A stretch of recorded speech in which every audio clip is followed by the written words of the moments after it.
Purple Daily is daily Vikings entertainment. We just want the Vikings to win a Super Bowl before we die. I will ride with this group. Seriously, man. Please. And away we go. Feedback Friday time here on Purple Daily. No bye week for this group. Daily Vikings discussion, even during self-scouting week. Declan's mustache, surprisingly still here because he was keeping it until the Vikings lose their first game. 2 more weeks of Declan's mustache. I think you sort of got to keep it for the I mean, it's good now, dude. Like, it's filled out. I know. It's going to be a sad day. Like, I was thinking about that last night in bed. But my wife's out of town, so just me and my thoughts for, like, the last 24 hours. And I was literally thinking, like, what happens if they lose? Like, that's going to be emotional. Just you, your thoughts, and your Tom Selleck mustache. Well, the dog was there, right? Vinny was here. Was right there. Yeah, like, he's clearly, loving life right now. He's just snuggled in the pillows. Who's a good boy? You're the best. Loves pillows. Loves pillows. I'll say this, just my thought, okay? So I'm not reflective of your gorgeous wife or Phil. I think you look better with it. Like right now, like I think you look. I would say now that dude's in his 30s. Without it, I'd be like, 20s or something. Like, I think it gives you a distinguished look. I would keep it. Yeah, I think you're kind of a mustache guy. Yeah. You're kind of a mustache guy. My father and brother can grow these thick, beautiful, humongous beards, and for whatever reason, that gene skipped me. So the mustache, if this is what I can do, I'll work with it. Celebrate. It's a talent. It's a talent genetically. We have a Feedback Friday just full of questions and takes and maybe some criticisms from you guys. We'll do a snake draft of the week. Let's head to Quick Trip here before we get the festivities started, Judd. Let's do it. Hold on a second. I'm pulling up right now. I'm getting out. I'm going to walk in. And as soon as I walk in, which is when the video is going to start right there. I'm inside Quick Trip. Look at this. Like you can just do go. The you can just start the read. I've decided to mix it up. So now mix it up. You've been playing the same hits for the entire time. I'm exactly right. Why I'm giving it a different spin. Look at all of these items available. The Karuba coffee is delicious. Now we're going to go around the corner, and what do we see? Ta-da! We see pizzas. You know what we see? We see a grocery store. It's a convenience store, but it is a grocery store. Breakfast, lunch, or dinner. That's right. A snack too at Quick Trip. And if you don't want to go inside, if you don't want to do what Sports Dad just did, the video doesn't roll, then all you got to do is put the app on your phone and get the Quick Trip app, and you can order all that you want. Let's say you're pumping gasoline, they'll bring out the groceries to you. Absolutely as easy as it gets at Quick Trip. Also, Federated Mutual Insurance Company has been a great partner of ours here for a number of years at Score North and Purple Daily. Federated's like having a great offensive line for your business. Federated, their corporate culture is grounded in equity, integrity, teamwork, and respect. I feel like we embody those 4 things generally on this show. Equity, integrity, teamwork, respect. Sometimes, I don't know. We like to clown each other. I think we have the third one. Yeah. Yeah. But if you're a business owner and you're looking for just frontline protection, safety, preventing claims, peace of mind, federatedinsurance.com, where it's our business to protect yours. All right, question number 1 here from Corey. If the Vikings defense plays at this level for the rest of the season, would teams look past the Brian Flores lawsuit and the comments from Tua and hire him? I think he would have to get a head coaching job if the defense continues at this level. How hireable is Brian Flores despite some of the stuff? I think the comments from Tua can be addressed and gotten past. Like, and to his credit, Brian did a great job. Like, right after Tua just, absolutely lit him up, he came to his press conference, and instead of like avoiding it, I thought he might, he addressed it, said that I try to do better. Like, I think so. If you put Brian Flores in front of an owner interviewing him for a head coaching job, and he asked, that Tua thing, can you work with quarterbacks, especially young ones? I think you can get through that. I don't see him getting a job until the lawsuit's done. Like, he's actively suing the league, and you're going to give him a head coaching job. I will say what I think it truly is, you guys. Collusion. I think until and look, it could be done. It could be settled. I don't know. It's been ongoing for like 2 years now. But I just don't see him getting. He didn't get interview after last year. I could see that changing, if nothing else, for perception. But I don't think he gets a job until this is done. And then once it's done, yes, I think he gets a job. But I think it's a hang-up. He is suing the commissioner. But here's where I disagree with you. He was suing the commissioner 3 years ago. 2 years ago, going into the 2023, so this is like January of 2023, so almost 2 calendar years ago, with a pending lawsuit against the NFL. He was offered a second interview for the Arizona Cardinals head coaching job, and Brian Flores turned down the second interview. He just didn't have a good feeling about the job. We don't know exactly. He didn't really open up about it. And he chose to take the Vikings defensive coordinator position instead. So if the Cardinals were, it wasn't just like a courtesy, hey, we'll bring him in to check the box, basically, which is what a lot of organizations unfortunately do. They offered him a second interview, which makes him kind of a finalist for that Cardinals job a couple years ago. So I don't know. I think you're right that there are some teams that would like to see some finalization of that lawsuit. But if they keep playing this way defensively, and if at least one team already said, we don't really care about the lawsuit, I think there's a non-zero chance. I think it's closer to like 25 or 30% that he gets a job. I just think the fact that you know, if you were in the league and you saw what he did with the Vikings defense that had been horse bleep the previous year and he didn't get an interview, I think that is incredibly, incredibly telling. So, but I mean, he deserves it. I hope he stays. He probably won't, but you know, he deserves all the flowers that he's gotten. And I think he wants to be a head coach. I mean, there's only 32 of those coveted positions, obviously, in the league. But, I mean, he's done such a great job here, and some people aren't cut out to be head coaches. I think Brian Flores, deserves a second shot at being a head coach, but there could be part of him that also just, hey, I get to be DC, I get to coach up these guys, I get to be around the same dudes that I've been around. I'm not going to a new organization or ownership. I also wonder, like, how much does Brian Flores just love being a DC? Like, I think he probably wants to be a head coach, but maybe he also just loves being a DC. Yeah, and he's in his 40s, so he's definitely, if you're Steve Spagnuolo, and what is he, 60? And he had, he had a shot with the Rams, and you could make a case that with a better organization, that Spags could wind up being a head coach, but I think the top coordinators are making 7 figures, right? Into the 7 figures. Probably. So you can make a really good living doing this, but your ego and your desire to achieve something beyond, right? He's still young enough, Flores, where he's probably going to go for one more head coaching job. Somebody else follows up here. Let's see here. Nate Severson.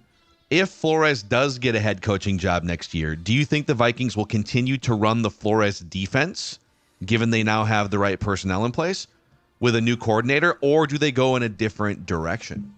Oh boy, this is a great question. Because I've thought about this. I think they continue to run the Flores defense, and I think that they hire Durante Jones, who's on their staff currently. Now, this concerns me because we've seen this before. You know, hey, let's just pass it on to a guy that knows what Flores does, and he'll do the same thing. Well, it's not that he doesn't want to, but Brian Flores is clearly special at what he does. But no, I don't think.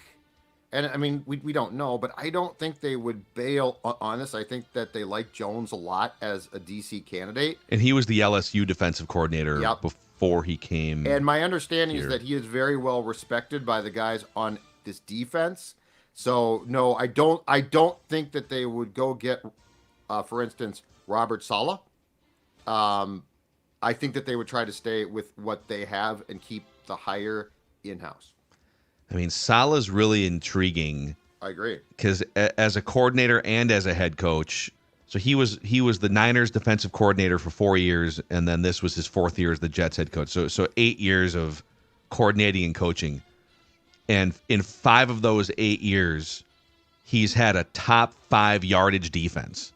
Yeah, Now, his first year with the Jets, they had the worst defense in the NFL because he just got their personnel. They went from 32nd in yardage defense his first year with the Jets to 4th in 2022. It's what Flores did with the Dolphins, right? Yes. They were like dead last and then 6th in yardage defense or whatever it was. And probably don't rule out Brandon Staley, KOC's best buddy, who's now with the Niners, but that's also a possibility too. But he's going to stay with the Niners. Are you saying he gets fired from the Niners, or? I mean, could he leave to be the defensive coordinator for Kevin O'Connell? I don't think the Niners would. Can you do that? Can the Niners allow him to leave for they would probably block that if they like him. And if they don't like him, do you want him? I would go Saleh before that, but I just don't see them, right or wrong, I don't see them abandoning the system. I mean, it's a 3-4 that's positionless. It's working. They've got players who have bought in. Whether it works or not, I think their default position would be to try to keep as much intact as possible. Yeah. And I don't think that you're going to go to a different scheme. Like, it wouldn't make a lot of sense, right? Like, Flores is gone, let's blow her up again. They found something that works, and if you think that Jones can carry that on, I think it's at least a logical step to keep that, as opposed to, hey, Metellus, you've been playing great for a couple of years, but now you're a backup safety again. Yeah. We got on-air production meeting. What's up? Our guy Cooper says that the thumbnail on the Score channel is wrong. I don't know. Is that accurate? What do we have on this? Is it a picture of Joe Polad on a Vikings podcast? Oh, we'll discuss. It is not wrong. Zachariah. Okay. Oh boy, Cooper. Controversy, Cooper. Cooper, what are you doing? Come on, Cooper. Second time. Deck's already very busy. Vikings keeping Flores around. Okay. We have a bunch of producers in the comment section. Zachariah Turnage says, Purple Daily Crew, I hope this finds you before I do. Hot take. I got it. Brian Flores deserves a lot of the credit for Sam Darnold's turnaround. Flores deserves credit for the Darnold turnaround. Okay. As a young quarterback, Darnold's biggest mistakes came when he was blitzed and pressured. Going against Brian Flores' defense every day in camp and practice, I think, played a large part in helping him turn it around. We should be giving more credit to Flores for providing a scheme to help him work against his biggest issues in practice and solve them with KOC's help. I love that one. I don't think it's wrong. And it's funny because during the course of training camp, for 2 years now in the KOC pressers and going back a year with Kirk, right? They would talk about the fact that, sometimes we would just like to run our scheme, but we really can't because of what Brian is doing defensively, because he basically plays every practice snap like a game. I think it's a good point. I think if you are a quarterback and you accept what Flores is doing, it can only improve you. Iron sharpens iron, right? If you're going against tough looks in practice. Now, there's some coaches that, like, what was the story? Did we talk about this on this podcast, or was it one I was listening to that the Lions would have to pull Aiden Hutchinson out of practice sometimes because he's like blowing up plays? But if you're going up against a defense that is hard to read in practice every single day, or you talk about like the Team USA basketball practices going back years and years, back to the Dream Team even this year. Like, those practices are harder for them than the games because you're playing against some of the best players in the world. So, yeah, I like having to solve those problems every day in practice. That would make it easier when you play, I don't know, the Giants in week 1. I think it's safe to say this, especially, sports, this is true across the board, but football in particular. Football should never be comfortable. Like if you're going to go into practice and you're like, okay, we're going to do this today, and then we're going to work on that, and nothing ever goes where it's like, hey, here's some real football. Like, it's not a sport. I think what we've learned is the more you see a team comfortable, like in training camp, consistently, and I think KOC from his first 2 years took stock of this going into his third camp. You don't want to get guys hurt, but you also don't want to create a culture of comfort that then you start to play games. It's like, oh my God, what happened? Yeah. Yes. Brian North says, I'm convinced Vikings fans only watch Vikings games. There seems to be a lot of people up in arms about the way the Vikings are winning these games. If you flip around games on Sundays and watch other games, it's filled with teams holding on to wins or barely winning in a one-score game. To Phil's point earlier in the week, which team is consistently coming out of the gate, blowing teams out, and then just smooth sailing the rest of the 45 minutes of a game? Get real, people. Do you agree with Brian that we need to... He's right.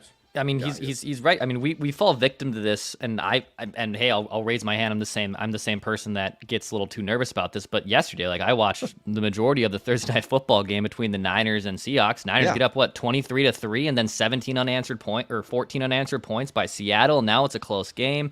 Colin Cowherd talked about the same. Like the Chiefs have a bad third quarter all the time, and all of a sudden, like they're now back into it. They have the best quarterback in the league, but we get fooled by these fast starts, and probably I think especially with Vikings fans, we're just so jaded of always dropping the ball metaphorically and literally in big games that I think are even more hyper analyzing it with the magnifying glass. And yeah, it's true. Like NFL games are not perfect. They do not go as just because you get up 14-0 in the first quarter.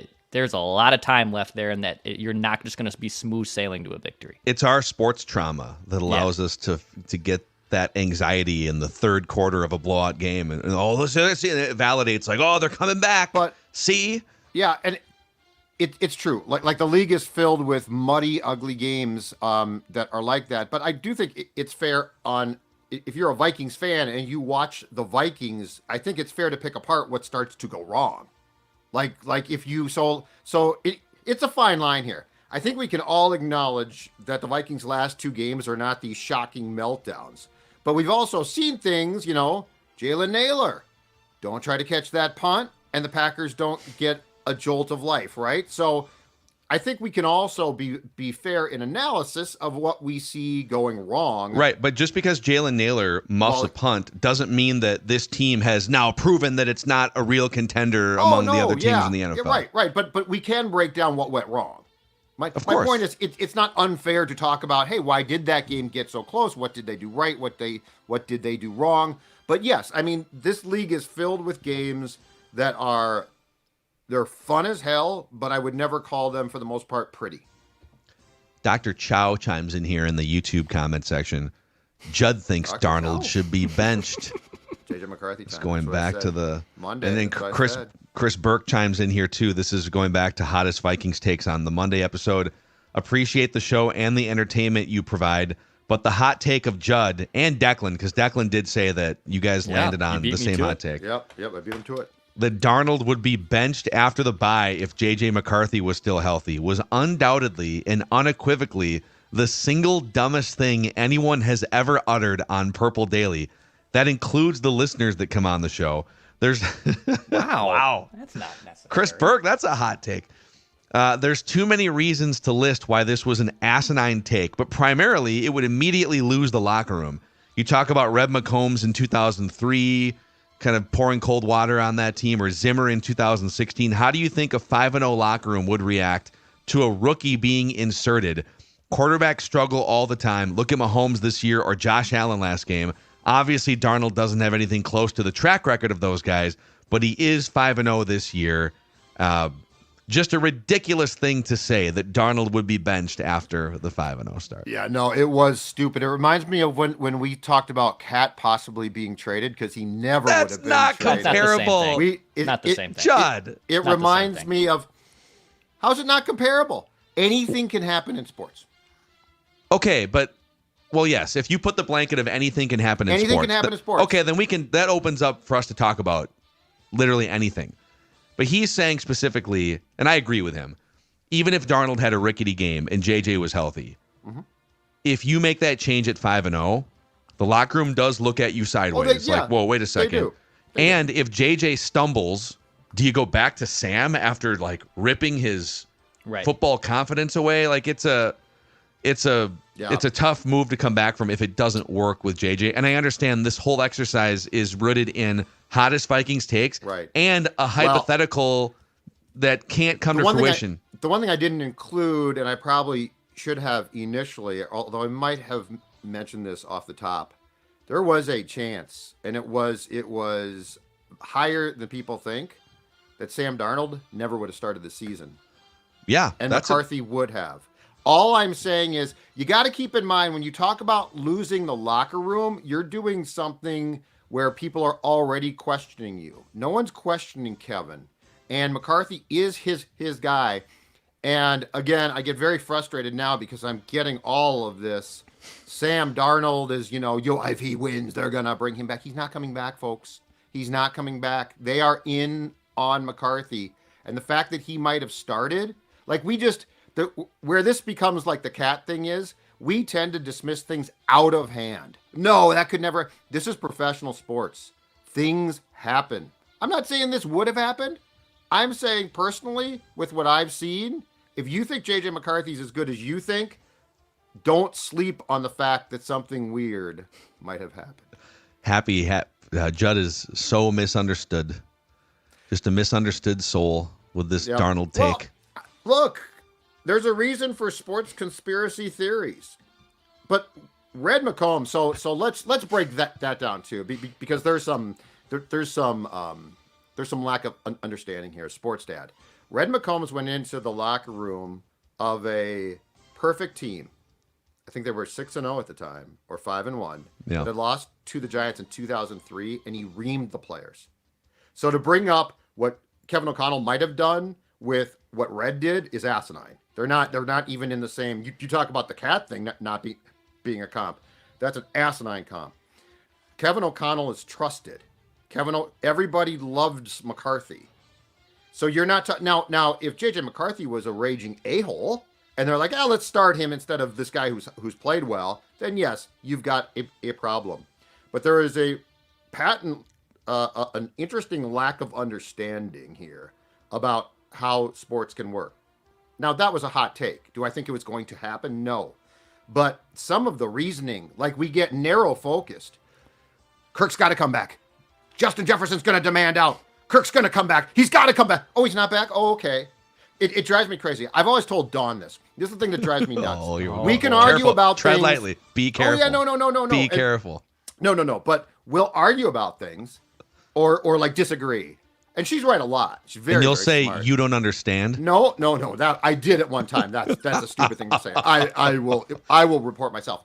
But then I will be proven right, like occasionally, right? And I'll tell her, I'll be like, this is this, I was right about this. And I get an and I'm like, no, I want to. No, this is a big deal. Yeah, Sid Hartman would do the same thing. Mike Tice is not getting fired. Mike Tice, you got to quit writing that. I've talked to the Wilfs. He's not getting fired. Tice gets fired. Hey, Sid, he got fired. Oh, yeah. No, you assured me this wasn't going to happen. I was told. Give me my damn flowers. This is how I feel about the Cousins thing, by the way. Right. You just got to move on. No, you spent 3 years telling me, fear-mongering, that the franchise would fold. But then we bring up this stuff, and it's like the next thing that we bring up that may or may not have happened is, you're an idiot again.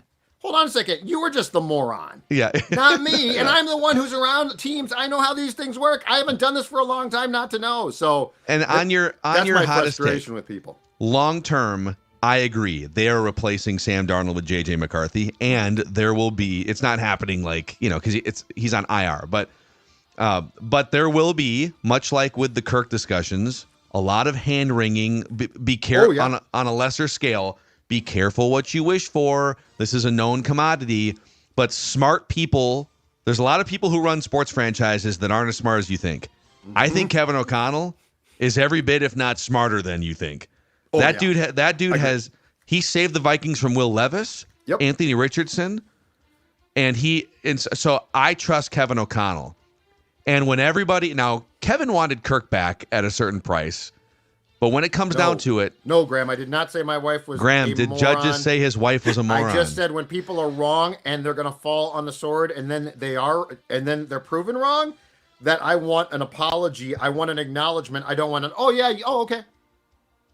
No, I need you to get down, grovel, tell me how genius I am. Say, oh, wow, you were right. Oh, wow. Oh, wow. That's all I want. Just show a little enthusiasm for me being correct. But when a really smart quarterback guy, Kevin O'Connell, looks out on the horizon and decides, not in week 5, but in 2025, that JJ McCarthy is my guy, despite the fact that Sam Darnold just threw for 4,000 yards, trust him. Right. That's what I say. He has earned that trust. By the way, Unicorn Hearts chimes in, YouTube comment section, and says, you're winning with Sam Darnold. Why are you guys still talking about JJ McCarthy? Just change the name of the show to JJ McCarthy Daily, why don't you? But then we'd have to get the copyright of Cousins Daily taken off. Yeah, we got that trademark. And the numbers after Cousins left. I mean, we got like 5 people left to watch this show. Why are we still talking about JJ McCarthy? I don't know, because he is the future franchise quarterback of this team, and this team is heading in a great direction, and people are excited to see him. I think the fact that he also, as a leader and as a personality, has fully bought into like the Darnold experience and his teammates, Van Ginkel. He's proving everything from a human being standpoint, like a teammate standpoint, that you could possibly want. Yep. Let's see here. This is spicy episode. Love this show. Actually, there's a few good ones here coming up on the horizon, but let's do this first. All right, Dex. It's fall golf season. Yes, it is. Right? PXG is here to help you with your fall golf obsession. Yes, it is. Yes, it is. Best time of year for golf. I'll be swinging the sticks tomorrow in Iowa. Very, very excited. My friends at PXG have given me a new outlook on golf. I took the PXG challenge, and I liked my irons that I had before. They're quality, solid irons, but the PXGs, even better, baby. PXG.com/purple for any Purple Daily fan who wants to get in on this action. You get $10 off per club with that link, PXG.com/purple. You can get your hybrids, you can get your woods, you can get some drivers. They have plenty of great options, ton of locations around the nation too. PXG.com/purple. It's nice to be sipping out of my 32-ounce Pepsi Justin Jefferson souvenir cup. It is back in the claws of old Macadac. This cup is available inside local Hy-Vee Fast and Fresh locations, and there's a QR code on the cup where you can grab it, you can scan it, and you can enter to win Victor's Ride, a Polaris Vikings-themed ATV that Jason from Egan won last year. Pepsi's also giving away a solo pizza stove, Vikings autographed merchandise as well. So all you have to do is go get your Justin Jefferson souvenir cup from a local Hy-Vee Fast and Fresh location, scan the QR code, and you could win. You could win Victor's Ride. You could win some autographs, solo pizza stove, and keep sending me those pictures of your Justin Jefferson Pepsi cups on Twitter/X. And before we get to the rest of Feedback Friday here and a snake draft of the week, Finch Home Solutions is here. No relation to the Timberwolves coach. No, but Cody Finch is here to help you. Well, Chris Finch coaches a really good basketball team. Cody Finch leads a team that's going to take care of, and he's just as good as Chris, because take care of any electrical needs. He might be more important because any electrical needs in your house or outside, Cody Finch and his team can take care of. They've been to my house. They do great work, fast, efficient, courteous. Let's say you've got flickering lights. Flickering lights, by the way, a sign of some potential deep problems in the house. Like you might have electrical issues that are dangerous. Just call Finch Home Solutions. They're going to come by. They're going to fix that. They are going to make sure that your house is as safe as it can be, and that is imperative for you and your family. 612-357-2604, FinchHomeSolutions.com. FinchHomeSolutions.com. Whether you've got flickering lights or you're going to install a hot tub for winter, which is an outstanding idea, Finch Home Solutions can take care of anything and everything. Cody and his team have you covered. Drew Pickens chimes in here and says, did you guys hear what Kirk Herbstreit said last night on Thursday Night Football about who the best team is in the NFC? It doesn't matter. It doesn't matter. He doesn't. He Terrible said, take. Well, he's checked out. Terrible take. Drew continues, says he has absolutely no idea what's going on in the NFL. He mentioned the Packers, the Cowboys, the Niners. Apparently the Buccaneers were mentioned. Okay, so first of all, that last part is 1,000% right. Kirk Herbstreit, and look, I think he's very good on college football. So this is no diss, but his schedule is ridiculous. He's flying private from here to college game day to the game that night on ABC, which is fine. His college schedule is great, and I think he does a great job there. Got his little dog going with him, Ben. But I got a question. Amazon pays how much for that package? I mean, they pay more than billions, right? So here's my question. Now, Al Michaels is friends with Robert Kraft and a bunch of people at the league. Are they mandating that Al be kept? And on Herbstreit, I don't understand. Can you not, with what you're paying, can you not go out and get a top-notch booth? Because I think you paid two guys. They're going to do the games. I think part of it, because this is the third or fourth year that these guys, I think it's maybe year three that these guys. Third. I think you're on 3. Yeah. So here's my guess. For years and years, decades and decades, NFL games were available. Fox, NBC, ABC, ESPN. If you had basic cable or if you had just any sort of satellite, it's super easy to find those games. When they unveiled the Thursday night Amazon package, and now it requires going to the Amazon app, or the Prime app on your, it's a whole thing, right? It's a step. And the numbers are crushing, by the way. Right. But I think their idea was, let's get household names into this production as much as possible. Al Michaels. People know Al Michaels has been in our living rooms for 45 years, right? And Kirk Herbstreit, people know him from College Game Day, and he's a household name. So I think that was the hook, that it's an extra incentive to get people to go the extra step. But at some point, now that people know that this is where you find the games, it's pretty widely known. Well, no, I don't think anyone is like, I got to hear Al Michaels wake up from his nap in the middle of the third quarter and call the rest of this Jaguars game. I think Al is still around because Al wants to stick around, and I think the league wants him involved. Like he is an incredibly influential dude. Here's my thing. This is the one where I would go write Kevin Harlan a massive check. Yes. I mean, Kevin Harlan deserves a prime standalone spot. That's the number 3 team that he's on at CBS. It's ridiculous. He's one of the best voices, in my opinion, in basketball and football. And he is I believe he's the number 1 Westwood One radio voice, because he calls the Super Bowl for the radio side. But he can still do that if he wants. He deserves one of those. And ESPN's got Joe Buck and Troy Aikman Monday night, so that's taken. And right now, Collinsworth and Tirico on NBC, those guys aren't going anywhere. Right. The Fox job, they just paid Tom Brady. They got Kevin Burkhardt in the mix. I mean, it's And then Jim Nantz is blocking Kevin Harlan. The Thursday night would be a great spot for him.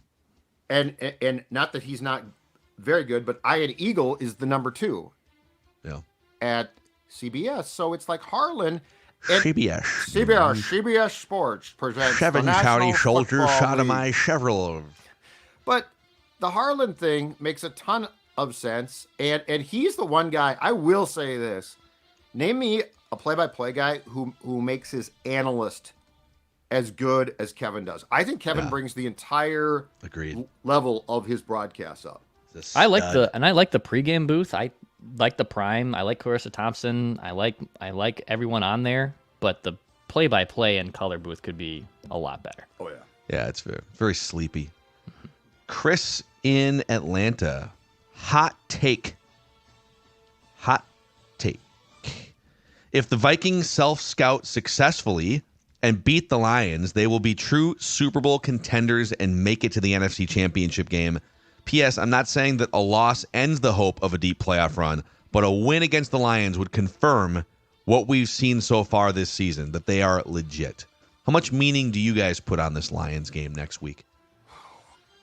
Personally, a lot, because I don't think, despite what Herbstreit might have said last night, I don't think the NFC currently has like a lot of teams where I'm like, whoa, that team is, the Vikings are one of them. Detroit is one of them. So I actually put a lot, because the other thing I love is the Lions. Part of the reason why I think that O'Connell decided to make training camp a little bit tougher and to try to have his team be a little bit more of a butt kicker is because of teams like the Niners and certainly Detroit. So I put a lot of importance into how the game looks. I mean, if the Vikings lose, okay, they're 5-1. But more importantly to me, how does the game go? Like, are the Vikings, do they come out and punch back? Which, against San Francisco, by the way, they did brilliantly. So I put a lot of importance on how the game looks. I think it's a great measuring stick, win or lose.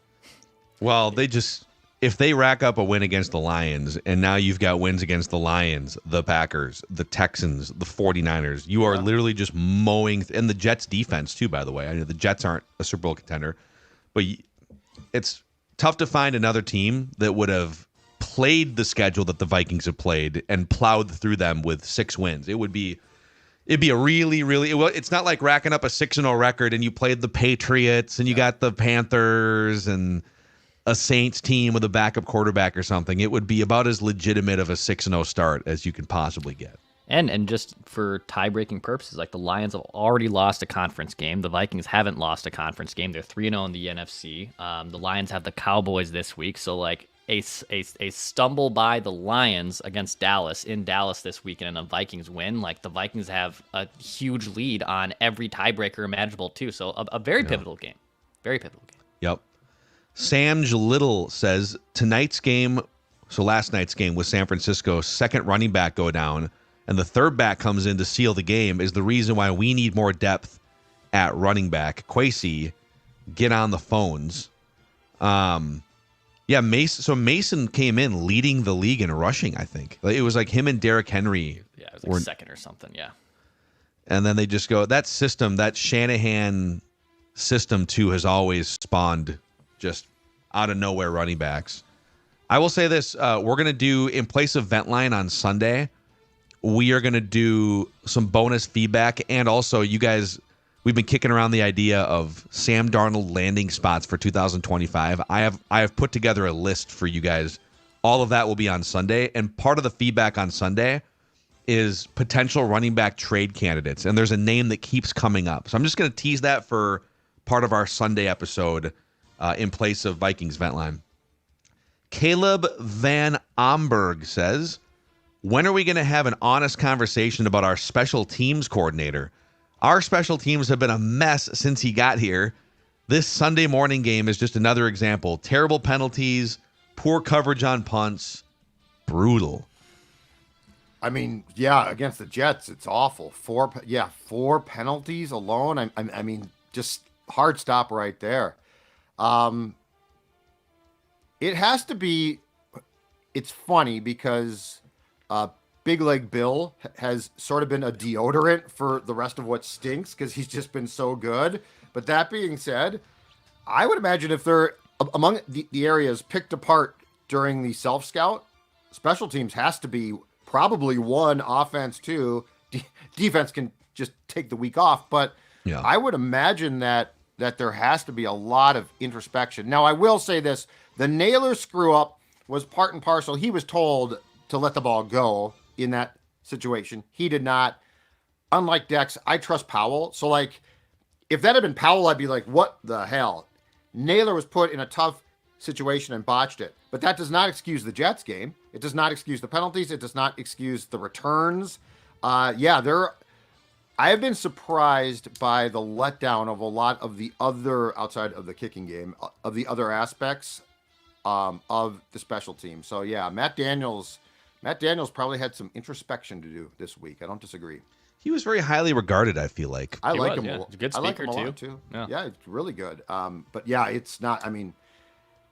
The Naylor thing that's an attention to detail thing from that Packers game. Yeah. That, I don't know, and maybe he grabbed Naylor beforehand and told him exactly what he needed to do, and Naylor spaced out. But you got a backup punt returner going out there. Yeah. It's that's a moment where it's 28-0. The sun, little details like that. The sun, right. Your job is special teams. There are 4 phases. So the paying attention to the details should not. And by the way, you don't have a whole lot to do with like the kicking game. So it's all about punt returning, coverage. Yeah. Your responsibilities are a lot less than defensive coordinator, offensive coordinator, head coach. So when a backup punt returner goes out there and has no awareness of situation, sun, everything, that goes back on coaching. So, yeah, I'll poke at the coaching in that regard. And I think with the Vikings being 5-0, I think it's fair to start to look at things that when you get to, key late season games, potentially the playoffs, right? Like, what can't you do in those games that you probably could get away with in week 4 against the Packers? And I would say a botched punt return, like, that could be deadly. Yep. Like you can't have that, and it doesn't have to happen. Yep. Like, that's not one where it's like, well, he tried to catch it, he didn't get it. It's like, and I think they did tell him if you are where he ended up being, let the ball go. But to your point, Phil, that doesn't make up for the mistake. And in a playoff game, can you imagine Like you've come that far, and now I actually can't imagine. Oh boy, I do so I can do That's a prepare good point. mentally for everything like that to happen to the That's a good Vikings in a point. playoff I game. shouldn't have said I just that. take the punt returner and remove him from the field and just let the ball bounce. You could. In that situation, 28 rip. Yeah. Yes. Yes. Just let him there's down no it. point. And by the Zero. way, if the ball happens to roll around a little bit and the clock starts draining, cool. Don't You're care. closer to halftime. You're care. winning yeah, 20 there's to no- nothing. Yeah. No, Get out of the that way. one's not wrong. I agree with you. Sean Bovey and a couple other people wondering what happened to Trenches this week. Trenches will be back next week, and we'll do probably a big Brian Flores defensive Boone thing. coaching again. Couple things. I'll own it because I had travel snafu stuff that threw off our recording. Jeremiah Serials was going to fill in for Boone because he was coaching, I think it was like a 13-year-old playoff football game this week. But then my schedule got weird just being at the Marconi Awards this week. So it's on me. It's easily correctable. And we will get Trenches back in the mix after a self-scout week next week. We promise. And we lost too. So I mean, it was a fruitless trip. It was totally pointless. But much like the Viking, as we said yesterday, the Vikings have never won a Super Bowl. It would be fitting if we also kept losing the big award ceremonies. If we are fortunate enough to be nominated for a third time in the next couple of years, will you go again? I'll send you next time. I don't want to go. I feel like it's. I'll I go. feel like it's. Dex will have a good go. time. It's I'll go. better luck if no one goes. I feel like that's when you win. Yeah. And it goes to Score North's Purple Daily. Who's here to represent Score North? You get Dan can go up there. What I didn't realize was I wasn't sure if the winners gave speeches, and they definitely do. Nobody had tipped me off to that beforehand. And so No. as I was asking, like, do we give, and people had like speeches prepared and stuff for the other categories. You wing it. And our category was the first one out of the gate. Yeah. So I'm sitting there, we're like, all right, well, the first award, the podcast of the Marconi Award for Podcast of the Year. And I'm thinking, like, if we win, am I going to be that cliche person that goes up there and says, I didn't have a speech prepared? Or No, what? you don't do that. My goal was to just get a skull chant going throughout a New York City convention center. You have like a little like when I spoke at my wedding, like I just remembered, hey, I gotta hit these 3 things, but like Yeah. I'm not gonna write anything down. I just gotta remember hit these 3 things and go. You take the trophy and you say, "This is the first of many suckers," and then you Yes. walk off the stage. Just throw it in their face. That sounds like a plan. Just injure I'll somebody. do that if I go. Pow! A Gronk spike into the audience. Shatters. Take it. Just throw it into the crowd. Brian Pauly says, should 60-yard field goals be worth 4 points? Would it help add drama to the end of football games? I don't know, because those types of games are already pretty close, but would love to hear you guys discuss some alternative scoring frameworks just for fun. This would be, I didn't feels like a didn't Bill very Phil Simmons thing. try to do the 4-point shot idea like 12 years ago? Yes. Yeah. I think he did. That was a big one. I'd be down. Yeah, I would be down for that. If it's 60 Think yards about for it. 4 points, I would do it. Because What if you'd have it's 70 teams, yards? but no one's ever made No, a no. 70-yarder. Yeah. If I you know, make but it 60 is feasible, Yeah. because guys have made Well- 60, 65. But what you'd have is if you're down by 3 and you're trying to figure out clock and everything, do you just keep it beyond the 60 and go for the win? And you're going to have situations too where like maybe you're currently a 56-yard field goal, but the clock, there's only 18 seconds. Do you take a 5-yard penalty to back it up? And then does the defense decline it? These are all things that are great thoughts. I love this. It could be pretty entertaining. And then you'd have the drama of teams throwing a pass, setting up for like a 72-yard field goal or something. And a 70 has never been done because Will Reichert hasn't been allowed to attempt one yet. Right. It'll happen this year. If not this year, If the Vikings early in played, 2025. If the Vikings played the Broncos at Invesco Field, I'd be tempted to see. Yeah, I think that's probably the field that makes the most sense, because you always get, that's where Jason Elam tied the record one time. Wasn't it Nathaniel Hackett in like his first game in Seattle who went for like this 65-yard field goal? And it's like, dude, just do that at your home stadium. Seattle ain't going to work. He's ridiculous. And then Zach Block says, Judd's mentioned a few times on the show that he worked the beat in Green Bay at one point early in his career. What's the story with Judd being a Packers beat writer? So in 2000, in 2003, the Pioneer Press had expanded their, I believe, preps coverage into Western Wisconsin. So our publisher, at the time, decided that the Star Tribune should counter by covering Wisconsin somehow. And so he decided that we should go to Green Bay, and they asked me, "Would you be willing to go live there? Rent an apartment, company expense." And I'm like, "Absolutely, yeah, that sounds." So great. you lived there during the football season? I lived there for 2 football seasons. Now you are saying, but Judd, we could read the coverage from the Journal Sentinel online. What are you talking about? This was during that weird period where the internet had sort of crashed a little bit. So like it was taken off, and then bang, it sort of went downwards. And a lot of people were like, "Oh, that's it. It's dead. It's not really going to live." Yeah. And so the newspapers were still important at that time. And so the Star Tribune actually was doing it because they were still trying to get newspaper subscriptions. And the theory was, and it's probably right, there were a lot of older people from Wisconsin who had been here pre-Vikings in '61 who remained Packers fans. Yeah. That's the short story of it. Makes sense. So you're a Packers fan. Just to sum it up, that's who you are. I tell you what, Packers man, fan. I gained a lot of respect, especially, the Vikings were in Winter Park. The Vikings were such a minor league team until the Wilfs. When I saw what the Packers had and how they went about their business at the time, it was eye-opening because they sort of had it figured out where the league was going. Yeah. And the Vikings are there now, obviously. But man, when I came back and covered the Vikings beat starting in 2005 with Seifert, it was pretty astronomically like being in a different league to go into the Vikings locker room in training camp, and they're pumping in air conditioning. I'm not kidding. Like they brought in these huge air duct things because they didn't have air in the locker room. Yeah. And I'd come from a place where it was just absolutely first class. So it was interesting. Yeah. It's funny. Winter Park now is it's like a soccer facility. Yeah. They I'm play. surprised it's still there. Mm-hmm. Yeah, they turned, so the old Vikings locker room is now just like the lobby to this indoor soccer facility, and you walk in where Adrian Peterson's locker used to be, whatever, and all that stuff is stripped out, and it's just a lobby. So the Vikings were so cheap, and this was actually with the Wilfs. The Vikings were so cheap or unaware that Adrian got, I think it might have been through a sponsor. So this is 2007 or 8. He got like not a hot tub, but some type of recovery thing, whirlpool thing. Mm-hmm. He donated it to the team. They built a space in the front of the locker room behind a wall for it. They didn't have one before.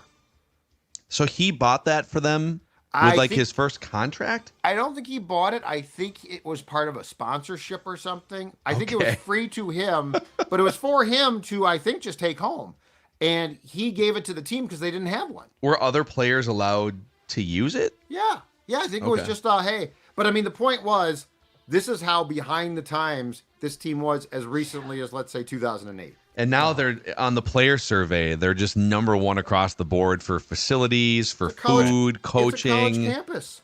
I mean, it's gorgeous. You literally had to, I know how much fans are just loving that media gets to talk about this, but you had to walk across the street into another hotel for where your work area was. The hotel lobby building across the street was where you did your work. The business building. Yeah, it was a business. You're talking about Winter Park? Oh yeah, Yes, yeah, the business park that was across the street from actual Winter Park. You had to go outside. You'd walk across a long parking lot, down and around through the players' parking lot. Yep. And then either the outdoor practice fields, or then you'd walk in the back door of the locker room. So anyway, come a long way from the Metrodome in Winter Park.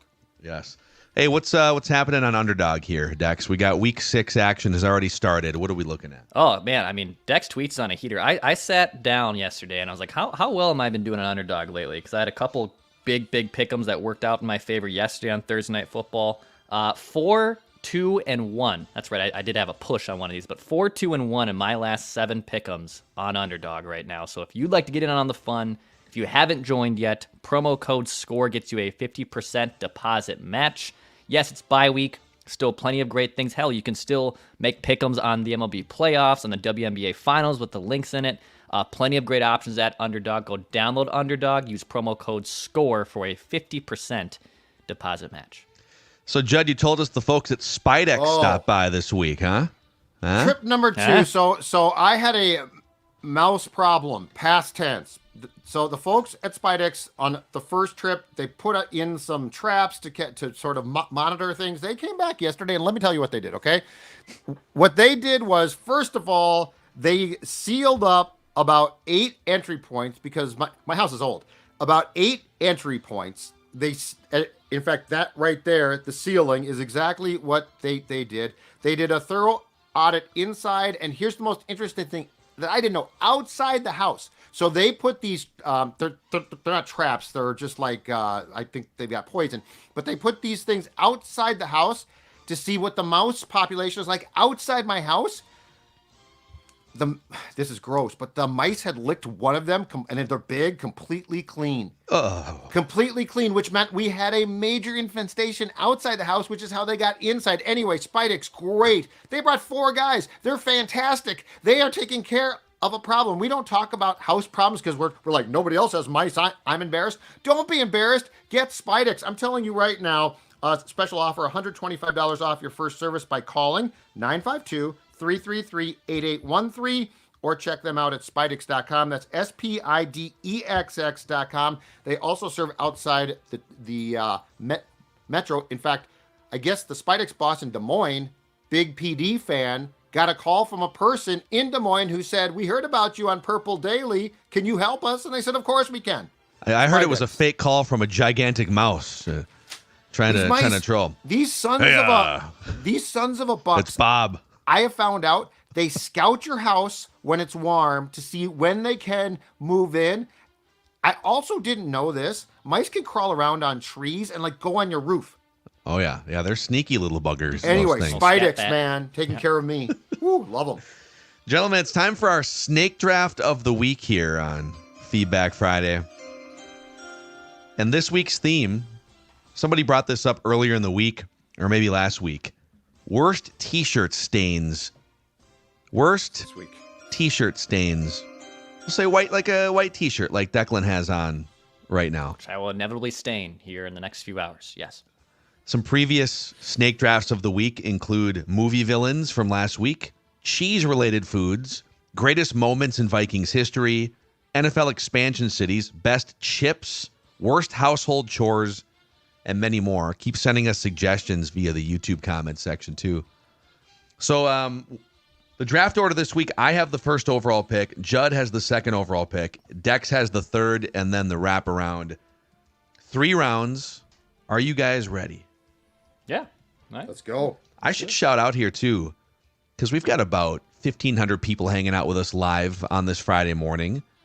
We are just 14 subscribers away from 50,000 YouTube subscribers on the Purple Daily YouTube channel. Whoa. So if you are hanging out with us and you haven't clicked subscribe, you could help us get to 50,000 YouTube subscribers by the end of this snake draft. Let's see what happens. Call a friend. And Declan can pay off that bet from 3 years ago where he has to ride a horse. Yeah. Whoa. We'll but right on that. Whoa. Right on that. Whoa. Not keeping your word. We'll have to talk to Pulford Skoll about how we can facilitate that down in Tennessee. So, okay, I'm on the clock with the number 1 pick. And with the number 1 pick in the worst T-shirt stain draft, I'll take blood. Okay. I'll take blood. I'm really excited for Number 2 on my AJ list. to find all of the screenshots of all of these things. This will be a tough one for him. This will be a tough one. No. There's a lot. There's some slam dunks here. Like blood, I'm probably not going to find. Well, you could find sort of gross, but there's a lot of ones here that are pretty simple. You guys. The voting takes place on the Score North Twitter/X account shortly after Feedback Friday is up. You can vote on your favorite team here. Blood was number 2 on my list. So I'm going to go with my top pick. You, my friend, passed on Jaden Daniels. I am going to go with ketchup stains.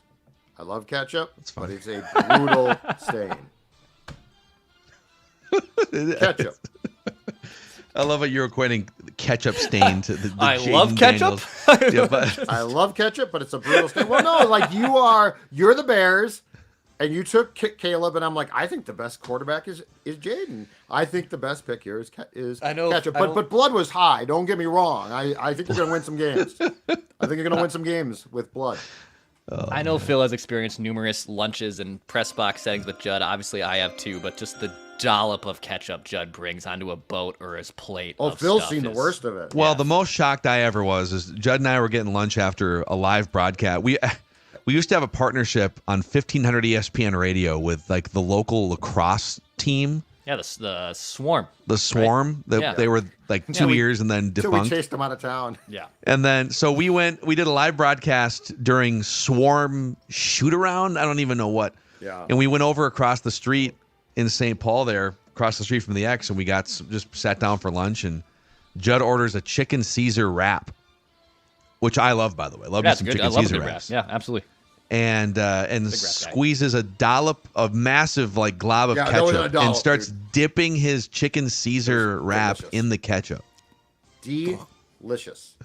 With the Caesar dressing and everything. Yeah, it was really good. Oh, I mean, ketchup's good with almost everything. Except your white T-shirt. Actually, you know what? I think have we done condiments for a snake draft? No, we have not. Put that one down. Okay. Write that down. I've Put got that in your ketchup notes. Can you look that up? Yeah, All right, I'm in the catbird seat, as Judd said, with these back-to-back picks. So I'll go with the following because I've already ruined 2 white shirts with this, much to my wife's chagrin, because I'm an idiot and I'm a child. Ink. Yep. As someone who keeps score, went to 60-plus Twins games, you're keeping score. I saw this. You have to use pen. Like, you can't use pencil. Like, you know, I sometimes use pencil because I do make a lot of errors. Pun intended in the scorebook. But, you know, I end up just moving this pen around. I get it on. It infuriates me and it infuriates her. So ink with a bullet. I'll take ink. I was sitting by Dex this season, and he had like this really nice white. What was that? It was Peter Millar. It's a nice branded quarter zip, dude. Peter Millar. It's Peter Millar. You don't know Peter Millar? But you know you're messy. Here's my question: why are you wearing white to Twins games? Judd, you literally. I have put on white shirts, quarter zip outfits before like going out on date night, and my wife will tell me absolutely not. You're going to spill. You're going to, I am basically, she married a toddler. This is who I am. This is our. I'm glad that she knows this is our relationship. to say that. All right, so with the second pick, God, there's a lot of good options here, and I don't really want to get sniped by you guys either, but I think this is probably the safer one, and it's the counter of ketchup. I will take mustard, because I love mustard. Maybe not as much as Judd loves ketchup, but I certainly do like it a lot, and I end up always spilling that too, so mustard. Yellow, you know, it's very vibrant. Didn't we start with there. that? I think mustard was the Genesis. Well, it was my go for my white Minnesota hooded sweatshirt. It was a mustard colored Nike check or gold, I guess. And people thought it was a mustard stain. I don't know, Monday or whatever day it was. Mm-hmm. It was Monday. Okay, back to Judd. Your second pick here. Oh boy. This is good. This is just a deep draft. I love this draft. A lot of good positions still available. I am going to go with something that I don't have a problem with spilling, but certain folks in my family, perhaps Stella, has some problems at times with this. I'm going to go with red wine. Red wine is a terrible. I figured one of you two would take this. That was on my big board. It was on my big board. Red wine is a. Yeah, you're screwed there. It's pretty much a deadly stain. Yeah, that's I mean, I don't know that you're getting red wine out. My strategy of taking things to win was considered, but I'm so against wine that I don't drink it that I was like, I can't take red wine because I've never spilled it. I'm against it myself, but let's just say that there is a steady flow coming into the Zolgad house, so I've experienced it. Just a steady flow of red wine. Steady flow of red wine. There's a conveyor belt from the liquor store down the street. In fact, my friends at Finch Home Solutions install red wine piping inside. Our toilet bowl fills with Pinot Noir. It's great. Those mice that Spidex kill, they don't like red wine. All right, I get the last pick in the second round and then the first pick in the third round here. So I'm gonna go maybe a little off the board here, and this is because I enjoy some sushi once in a while. Oh. And I can't think of the last time I didn't spill like a drop of soy sauce on something. And then if you're eating it near, like maybe you're, instead of eating it at the kitchen table, let's go over to the couch, right? And there's always like a drop of soy sauce or the packet squirts out sideways. So I'm going to go soy sauce here. And then with the first pick in the third round, I'm going to pay homage to my guy, Tim McGraw. Barbecue stain on my white T-shirt. Barbecue sauce. Love me some I love barbecue sauce in the way that Judd loves ketchup. And both are impossible to get out of a white Barbecue T-shirt. sauce is very good, too. He was killing you in that mini skirt. Mini skirt, yes. Judd, you familiar with Tim McGraw's collection or not? No, I just know he's Tug's son.